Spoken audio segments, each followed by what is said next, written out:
வணக்கம். நான் John Samuel. திருப்பூர்ல இருக்கக்கூடிய சாலையோர ஆக்கிரமிப்புகள்ல மிகவும் ரொம்ப கொடூரமானதும் உழவர்களுடைய வாழ்வாதாரத்தை கெடுத்துக் கொண்டிருப்பவர்கள் இந்த அதிகாலை காய்கறி வியாபாரிகள். தென்னம்பாளையம் மார்க்கெட்ல தான் முன்னாடிலாம் வியாபாரிகள்லாம் வந்து காய்கறி வாங்கிட்டு போய் அவங்கவுங்க மளிகை கடையில் விற்பாங்க. இவர்களுக்கு விற்பனை செய்வதற்காக ஹோல்சேல் அந்த காய்கறி வியாபாரிகள், திரும்ப சொல்றேன், இவங்கெல்லாம் சாதாரணமான வியாபாரிகள், சாலையோர வியாபாரிகள் அல்ல, ஹோல்சேல் வியாபாரிகள். எப்படின்னா, அடுத்தவன்கிட்ட போய் காய்கறி வாங்கக்கூடாது, நான் முன்னாலே உட்காந்துக்கணும், என்கிட்ட வர்றவங்களாம் காய்கறி வாங்கிட்டு அப்படியே போயிடணும். இதை நம்பி இருக்கிற உழவர் சந்தையில் காய்கறி விற்கிற விவசாயிகள் வாழ்வாதாரம் பத்தி எங்களுக்கு கவலை கிடையாது. ரெண்டு பக்கமும் பிடிக்க பெரிய ஆக்கிரமிப்பு பண்றதுனால காலையில இந்த ஆம்னி பஸ்லாம் ரொம்ப வேகமா வரும். அதே மாதிரி பொதுமக்கள் காலையில வாக்கிங் போக முடியாது, ஒன்றும் பண்ண முடியாது. ஏதாவது ஒரு 4 நாளைக்கு ஒரு தடவை சின்ன விபத்து ஏற்பட்டுக்கிட்டு தான் இருக்கு. இது குறித்து நீங்க போக்குவரத்து காவல்துறையில அப்படி ஒரு பயப்படுறாங்க சார். காலையில 4 மணிலிருந்து இந்த 8 மணிக்குள்ள என்ன நடக்குமோ, என்ன விபத்து நடக்குமோ, உயிரை கையில பிடிச்சு நாங்க இங்கேயும் அங்கேயும் ஓடிட்டு இருக்கோம் அப்படின்னு சொல்றாங்க. ஆனால் மாநகராட்சி அதிகாரிகளோ எந்த நடவடிக்கையும் எடுப்பதில்லை. அவங்கள கேட்டா ஹைவேஸ் சொல்றாங்க. ஹைவேஸ் மாநகராட்சி அவங்க ஏரியா சார், எங்களுக்கு அவங்க சரியா ஒத்துழைப்பு கொடுக்கறது இல்லை அப்படின்றாங்க. 2 பேரும் சேர்ந்து காவல்துறை வரணும் அப்படின்றாங்க. 3 பேரும் சேர்ந்து இந்த ஆக்கிரமிப்புகளை அகற்ற முடியாதா என்றுதான் நமக்கு தெரியவில்லை. சரி, ரைட், இவங்களுக்கு ஒரு இடம் இல்லாம தான் இங்க வச்சிருக்காங்க அப்படின்னு பாத்தீங்கன்னா இல்ல. தென்னம்பாளையம் மார்க்கெட் கான்ட்ராக்டர் என்ன சொல்றாருன்னா, தென்னம்பாளையம் சந்தைக்குள்ளேயே இவ்வளோ பேரையும் அகாமடேட் பண்ணி இவங்களை உட்கார வச்சு வியாபாரம் பண்ணக்கூடிய அந்த இடத்தை என்னால் தர முடியும். இப்பவே இவங்க எனக்கு வந்து ஒரு நாளைக்கு 50 ரூபா கொடுக்குறாங்க, இதே 50 ரூபாய்க்கு உள்ள வந்து அவங்க வியாபாரம் பண்ணட்டும் அப்படின்னு சொன்னாலும் இவங்க கேட்கறது இல்ல. ஏன்னா இவங்க எல்லாம் அவ்வளவு ரொம்ப நல்லவங்க. நம்மகிட்ட வாங்கிட்டு அவன் எப்படியே போயிடணும், நமக்கு பின்னால் இருக்கிற வியாபாரி அவன் வீழ்ந்து போனாலும் பரவாயில்லை.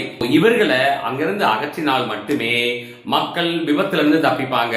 அந்த சாலையில எந்த விதமான இடையூறு, போக்குவரத்து நெரிசலின்றி அதிகாலையில பயணிக்க முடியும். 3வது, உழவர் சந்தையில வியாபாரம் செய்யக்கூடிய விவசாயிகளின் வாழ்வாதாரம் காப்பாற்றப்படும். இது குறித்து பல்வேறு தரப்பினரும், ஏன் சார் ஹைகோர்ட்டே ஆர்டர் போட்டிருக்கு, கடந்த 2024 ஒரு 6 மாத காலத்துக்குள்ள மாநகராட்சி ஆணையாளர் இது பற்றி தீர்க்கமான முடிவெடுக்க வேண்டும் என்று. ஆனால் முடிவெடுக்கவில்லை. என்ன ஹைகோர்ட் தீர்ப்பு போட்டாலும் நம்ம உடனே செய்ய மாட்டாங்க. அவங்களுக்கு வந்து கண்டெம்ட் ஆஃப் கோர்ட் போய் அந்த கண்டெம்ட் ஆஃப் கோர்ட் வந்து விசாரணைக்கு வர்றதுக்கு முந்தின நாள் தான் எடுப்பாங்க.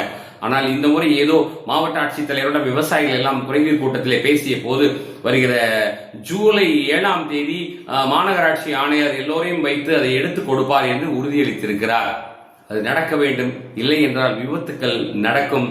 சாலையோர வியாபாரிகளுடைய வாழ்வாதாரம் என்ற பெயரை சொல்லி பலரை பலியாக்கி விடாதீர்கள். அவர்களுக்கு வாழ்வாதாரம் தென்னம்பாளையம் மார்க்கெட்டுக்குள்ள இருக்கு, ரோட்ல இல்ல. வணக்கம் திருப்பூர் டைம்ஸ் நேயர்களே. திருப்பூரில் நடைபெற்றதாக கூறப்படும் ஒரு நிகழ்வு தற்பொழுது சமூக வலைதளங்களில் பெரும் பரபரப்பை ஏற்படுத்தியுள்ளது. அது என்ன நிகழ்வுன்னு பார்த்தீங்கன்னா, திருப்பூர் ரோட்டரி சங்கம் சார்பில் சமூக ஆர்வலர்களை ஊக்குவிக்கும் நோக்கில் 2 நாள் பாசறை நிகழ்ச்சி நடைபெற்றது. இந்த நிகழ்ச்சியின் முதல் நாளை அமைச்சர் செங்கோட்டையன் தொடங்கி வைத்ததாக தெரிவிக்கப்படுகிறது. இதனைத் தொடர்ந்து 2வது நாள் நிறைவு விழா நகரில் உள்ள சொர்க்கம் தனியார் மணமகிழ் மன்றத்தில் நடைபெற்றதாக கூறப்படுகிறது. அங்கு மது விருந்தும் பெண்களின் தடை செய்யப்பட்ட நடன நிகழ்ச்சியும் நடைபெற்றதாக கூறப்படும் வீடியோக்கள் பேஸ்புக் லைவ் மூலம் சமூக வலைதளங்களில் பரவி வந்தது. இந்த வீடியோக்கள் வைரலானதை தொடர்ந்து தகவல் அறிந்த காவல்துறையினர் சம்பவ இடத்திற்கு சென்று நிகழ்வை நிறுத்தியதாகவும், இது தொடர்பாக வழக்கு பதிவு செய்து விசாரணை மேற்கொண்டு வருவதாகவும் தகவல்கள் வெளியாகியுள்ளன. இந்த விவகாரம் தொடர்பான விசாரணை தற்பொழுது நடைபெற்று வருகிறது. அதிகபூர்வ விசாரணையின் இறுதி முடிவுக்கு பிறகு சம்பவத்தின் முழு உண்மை நிலை உறுதியாக தெரிய வரும். இந்த சம்பவம் குறித்து உங்கள் கருத்துக்கள் என்ன? கருத்துக்களை கமெண்ட்ல சொல்லுங்க. இது போன்ற திருப்பூர் மற்றும் சுற்று வட்டாரத்தின் முக்கிய உள்ளூர் செய்திகளை உடனுக்குடன் தெரிந்து கொள்ள நமது திருப்பூர் டைம்ஸ் யூடியூப் சேனலை சப்ஸ்கிரைப் செய்யுங்க. இன்ஸ்டாகிராம் சேனலை ஃபாலோ பண்ணுங்க. நன்றி. மீண்டும் மற்றும் ஒரு செய்தியுடன் சந்திப்போம்.